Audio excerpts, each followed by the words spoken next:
Selamat pagi, salam damai sejahtera untuk Bapak, Ibu, dan Saudara yang kekasih di dalam Kristus. Hari ini kita kembali melanjutkan pembacaan dan perenungan firman Tuhan. Kiranya kita semua diberkati dan disertai oleh Tuhan. Sebelum kita membaca kitab Kejadian pasal 30 ayat 1-24, marilah kita bersama-sama berdoa kepada Tuhan agar dikaruniakan hikmat dan kekuatan untuk menjadi pelaku firman. Mari kita berdoa. Bapa di surga, kami datang kepadamu memohon belas kasihan-Mu. Kami bersyukur untuk segala kebaikan-Mu. Ampunilah dosa kesalahan kami. Kudus sucikan kami dengan darah. Kasihanilah kami, dan bimbinglah kami dengan firman-Mu, agar kami mengerti apa yang Engkau mau untuk kami lakukan. Ya Tuhan, kami mau membaca firman-Mu. Kiranya Roh Kudus memberi pencerahan kepada kami. Kasihanilah kami, sertailah kami, untuk mengerti dan melakukan firman-Mu. Di dalam nama-Mu Tuhan Yesus, kami berdoa, kami mengucap syukur. Amin. Bapak Ibu, mari kita buka Alkitab kita, dan kita bersama-sama membacanya. Kejadian pasal 30, ayat 1-24. Demikianlah firman Tuhan. Ketika dilihat Rahel bahwa ia tidak melahirkan anak bagi Yakub, cemburulah ia kepada kakaknya itu lalu berkata kepada Yakub, "Berikanlah kepadaku anak. Kalau tidak aku akan mati." Maka bangkitlah amarah Yakub terhadap Rahel dan ia berkata, "Akukah pengganti Allah yang telah menghalangi engkau mengandung?" Kata Rahel, "Ini Bilha, budakku perempuan. Hampirilah dia supaya ia melahirkan anak di pangkuanku dan supaya oleh dia aku pun mempunyai keturunan." Maka diberikannya lah Bilha, budaknya itu kepada Yakub menjadi istrinya, dan Yakub menghampiri budak itu. Bilha mengandung lalu melahirkan seorang anak laki-laki bagi Yakub. Berkatalah Rahel, "Allah telah memberikan keadilan kepadaku, juga telah didengarkannya permohonanku, dan diberikannya kepadaku seorang anak laki-laki. Itulah sebabnya ia menamai anak itu Dan. Mengandung pula lah Bilha, budak perempuan Rahel, lalu melahirkan anak laki-laki yang kedua bagi Yakub. Berkatalah Rahel, aku telah sangat hebat bergulat dengan kakakku, dan aku pun menang. Maka ia menamai anak itu Naftali. Ketika dilihat Lea bahwa ia tidak melahirkan lagi, diambilnya lah Zilpah, budaknya perempuan, dan diberikannya kepada Yakub menjadi istrinya. Dan Zilpah, budak perempuan Lea, melahirkan seorang anak laki-laki bagi Yakub. Berkatalah Lea, mujur telah datang. Maka ia menamai anak itu Gad. Dan Zilpah, budak perempuan Lea, melahirkan anak laki-laki yang kedua bagi Yakub. Berkatalah Lea, aku ini berbahagia. Tentulah perempuan-perempuan akan menyebut aku bahagia. Maka ia menamai anak itu Asher. Ketika Ruben pada musim menuai gandum pergi berjalan-jalan, didapatinya lah di padang buah dudaim. Lalu dibawanya kepada Lea, ibunya. Kata Rahel kepada Lea, berilah aku beberapa buah dudaim yang didapat oleh anakmu itu. Jawab Lea kepadanya, apakah belum cukup bagimu mengambil suamiku? Sekarang pula mau mengambil lagi buah dudaim anakku? Kata Rahel, kalau begitu, biarlah ia tidur dengan aku pada malam ini. Biarlah ia tidur dengan engkau pada malam ini sebagai ganti buah dudaim anakmu itu. Kata Yakub pada waktu petang datang dari padang, pergilah Lea mendapatkannya. Ketika Yakub pada waktu petang datang dari padang, pergilah Lea mendapatkannya sambil berkata, engkau harus singgah kepadaku malam ini, sebab memang engkau telah kusewa dengan buah dudaim anakku. Sebab itu tidurlah Yakub dengan Lea pada malam itu. Lalu Allah mendengarkan permohonan Lea. Lea mengandung dan melahirkan anak laki-laki yang kelima bagi Yakub. Lalu kata Lea, Allah telah memberi upahku, karena aku telah memberi budakku perempuan kepada suamiku. Maka ia menamai anak itu Isakar.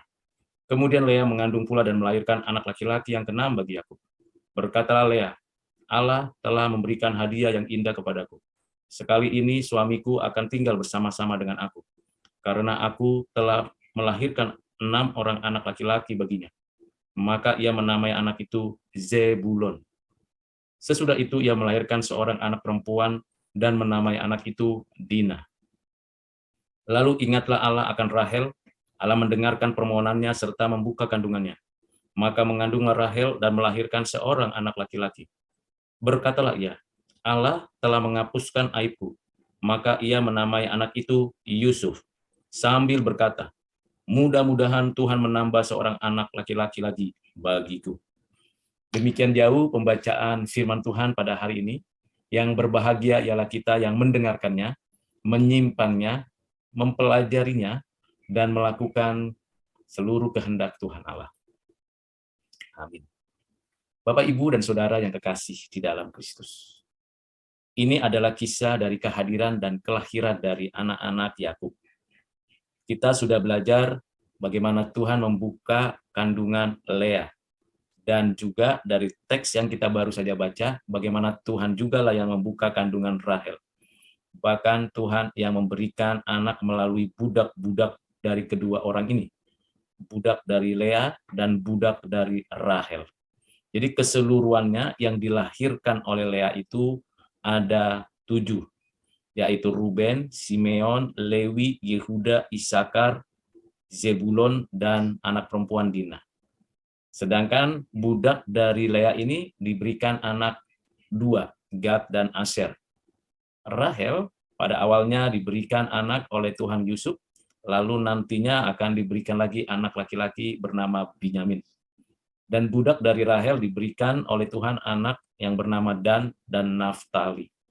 Kalau kita baca bagian dari teks ini, kita menemukan beberapa penggambaran bagaimana kedua perempuan ini berupaya untuk menyenangkan hati suaminya Yakub dengan cara melahirkan keturunan, melahirkan anak.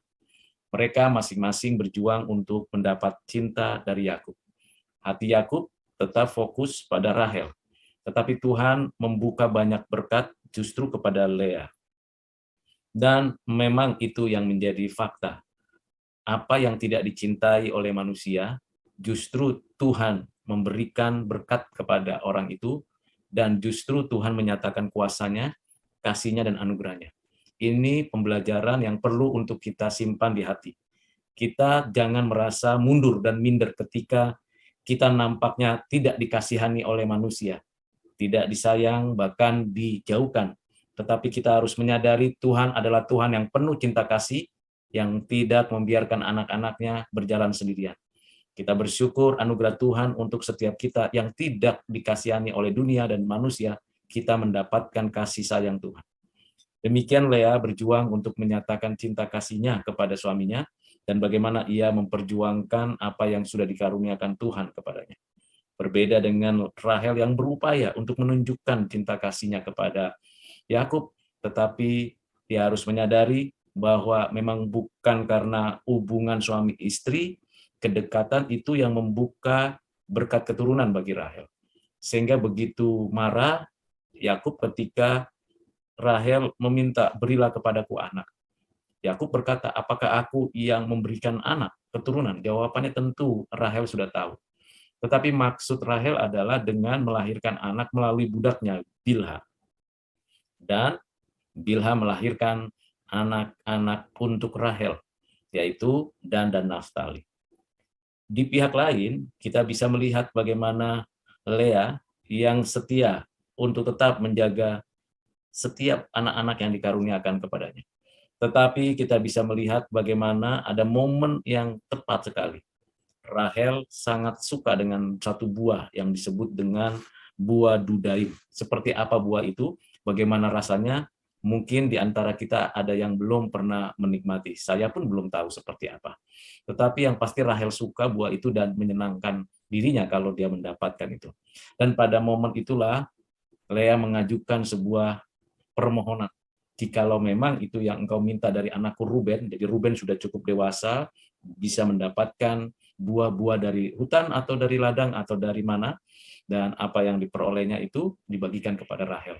Dan ada imbalnya, yaitu Yusuf, Yakub, itu nanti kita bisa lihat bagaimana keberlanjutannya, tetapi Yakub keberlanjutannya dengan Lea seperti apa. Karena sebelumnya di dalam ayat 35 dikatakan, sesudah itu ia tidak melahirkan lagi. Siapa? Lea. Bagaimana dengan Rahel yang belum melahirkan anak? Nanti akan diberikan Yusuf. Ada suatu hubungan yang sangat personal nanti berbicara dengan Yakub dan Yusuf. Tetapi Lea diberikan anak melalui cara yang spesial, dengan Ruben memberikan buah durian kepada ibunya, ibunya memberikan buah itu kepada Rahel, dan Yakub mendapatkan anak melalui kondisi seperti itu. Namanya Ishakar dan Zebulon. Dan tentu ini makin menambah kebahagiaan Lea. Dan dengan kondisi seperti itu, tentunya Rahel makin merasa jauh dan dijauhkan dari Tuhan, dari Yakub. Dan apa yang terjadi? Pada momen seperti itu, Rahel diberikan anak yang bernama Yusuf. Nanti Yusuf ini menjadi pribadi yang memiliki kekuatan iman yang mendasar, sehingga dapat nanti memelihara kehidupan keluarga besar Yakub. Ketika dalam keadaan kekeringan, kesulitan, bahkan Yusuf mendapatkan posisi yang baik di Mesir. Nanti kita ikuti proses pembelajarannya dari ayat-ayat selanjutnya. Kembali kepada apa yang ada di dalam teks ini. Ada hal yang perlu kita pelajari dan pahami dengan baik. Nampaknya Yakub melakukan suatu perbuatan atau tindakan yang berbeda dengan Abraham dan berbeda dengan Ishak. Abraham hanya memiliki satu istri yang bernama Sarah. Kemudian karena usul dari Sarah diberikan Hagar, tetapi Hagar sudah disuruh pergi dan dipisahkan. Setelah Sarah meninggal, Abraham mengambil keturah dan diberikan anak. Prinsipnya pernikahan keluarga mereka ini adalah monogami. Ini memang sesuai dengan rancangan Tuhan. Begitu juga dengan Ishak. Ishak mengambil Ribka menjadi istrinya. Dan Ishak tidak menikah dengan perempuan lain. Ishak diberikan anak kembar, Esau dan Yakub. Dan ini adalah pernikahan kekeluargaan yang bersifat monogami seperti rancangan Tuhan. Berbeda dengan Yakub. Yakub memiliki 2 istri, 2 budak.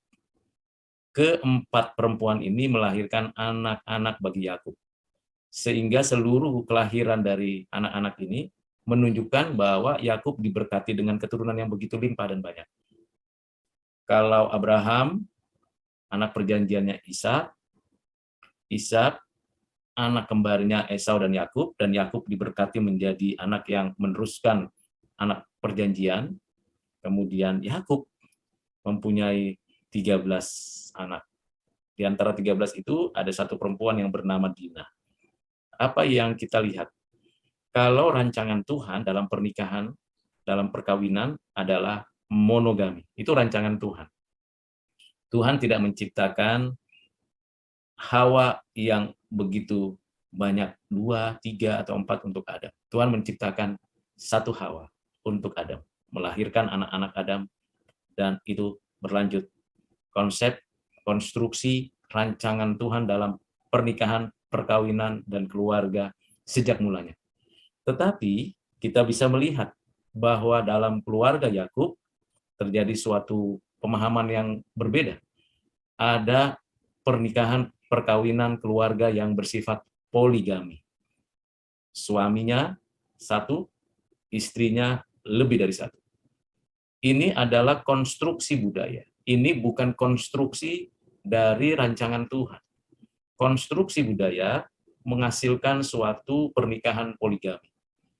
Poligami di mana Yakub mau tidak mau mengikuti konstruksi budaya itu karena memang ia tidak bisa mengelak, tidak bisa menarik diri dari konstruksi itu. Ia mengikuti konstruksi itu, sehingga ia memiliki 2 istri, 2 budak yang melahirkan anak-anaknya. Di tengah-tengah 2 konstruksi pernikahan, kekeluargaan, perkawinan ini, kita belajar bahwa Tuhan tetap memberkati manusia dengan keturunan, dengan anak-anaknya, walaupun ia tidak melakukan perkawinan atau pernikahan dalam konstruksi rancangan Tuhan yang monogami. Manusia dapat melakukan suatu pembuatan konstruksi budaya perkawinan yang poligami. Ini memang sepertinya Tuhan izinkan poligami. Tetapi bukan itu rancangan Tuhan yang sejatinya. Rancangan Tuhan yang sejatinya adalah monogami. Apakah poligami diperbolehkan oleh Tuhan? Dalam konteks ini diizinkan Tuhan karena memang Yakub belum memahami secara utuh kebenaran Allah dalam konteks waktu itu, dan Yakub juga ada di dalam konstruksi sosial budaya yang tidak bisa ia lepas atau melarikan diri, dan Yakub tidak sepenuhnya berada di dalam suatu kondisi yang memiliki otoritas karena ia berada di bawah bayang-bayang daripada pamannya Laban di Haran. Dengan kata lain, Tuhan mengendaki pernikahan, perkawinan, dan kekeluargaan bersifat monogami, bukan poligami. Tetapi, walaupun poligami, Tuhan tetap memberkati Lea, Rahel, Zilpa, Bilha dengan anak-anak. Mengapa demikian? Karena memang Tuhan mempunyai rencana untuk Yakub. Dan melalui Yakub nanti terbentuklah satu bangsa, namanya Israel. Dari mana keturunan Israel? Dari 4 perempuan. Ini sesuatu yang kita pikir kalau ini tidak sesuai dengan rancangan Tuhan, maka ini menjadi sesuatu yang ditolak Tuhan. Tapi Tuhan dengan cinta kasih dan belas kasihannya justru memanfaatkan konstruksi sosial budaya untuk ditebus, untuk betul-betul dipakainya sebagai penggenapan rancangan Tuhan. Ini yang suprarasional planning, yang melampaui perencanaan dari apa yang seharusnya. Namun apakah dengan cara seperti itu kita sebagai orang Kristen meniru Yakub? Jawabannya tentu tidak. Kita harus kembali di dalam konstruksi rancangan Tuhan dalam pernikahan perkawinan yang bersifat monogami. Kita tidak diperkenan Tuhan untuk melakukan pernikahan perkawinan poligami. Cukup dalam konteks ini saja, yaitu Yakub. Ingat, kalau kita baca Abraham, baca Ishak, maka itu berbeda, bukan?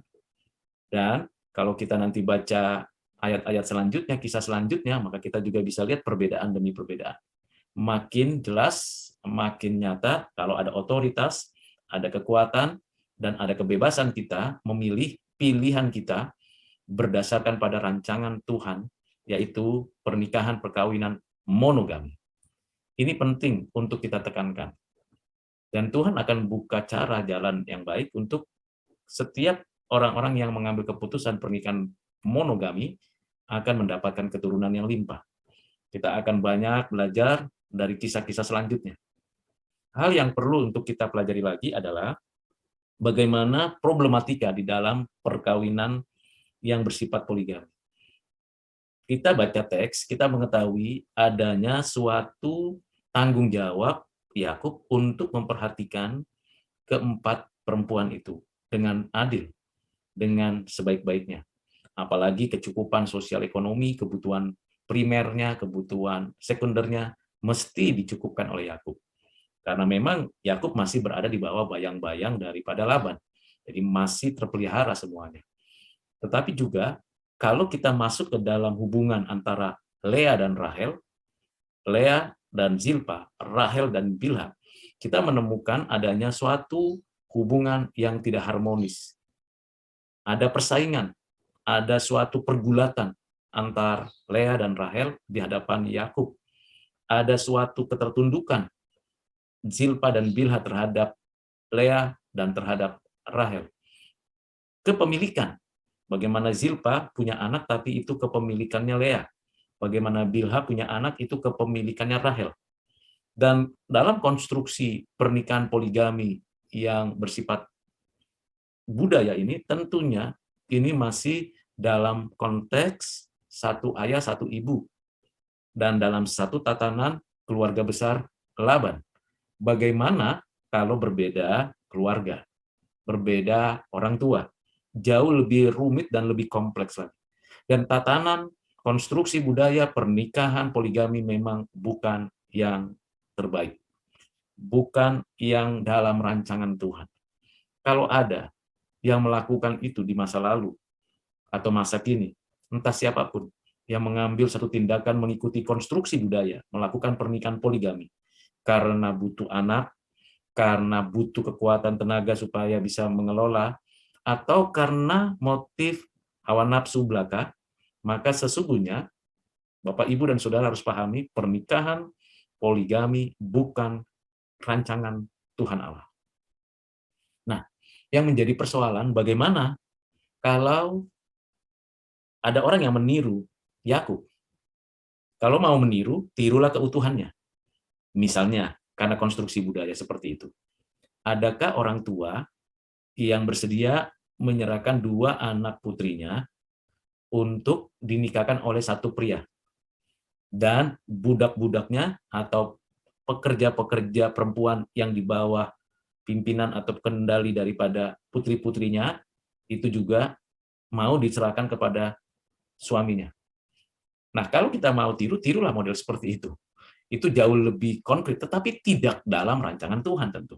Dan kita harus ingat, kalau kita berada di dalam rancangan Tuhan, ada damai sejahtera, ada sukacita, ada kebaikan, kemurahan, belas kasihan, dan seterusnya.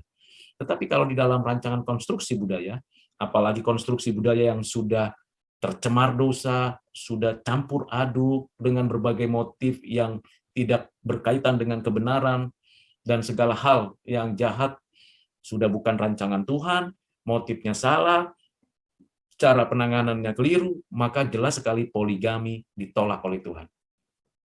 Karena itu Bapak Ibu Saudara, dengan pembelajaran ini kita kembali diingatkan oleh Tuhan. Mari kita membangun pernikahan, keluarga, dan perkawinan untuk tetap dalam rancangan Tuhan, rancangan perkawinan monogami. Kita harus ajarkan itu kepada anak dan cucu dan keluarga kita yang lain.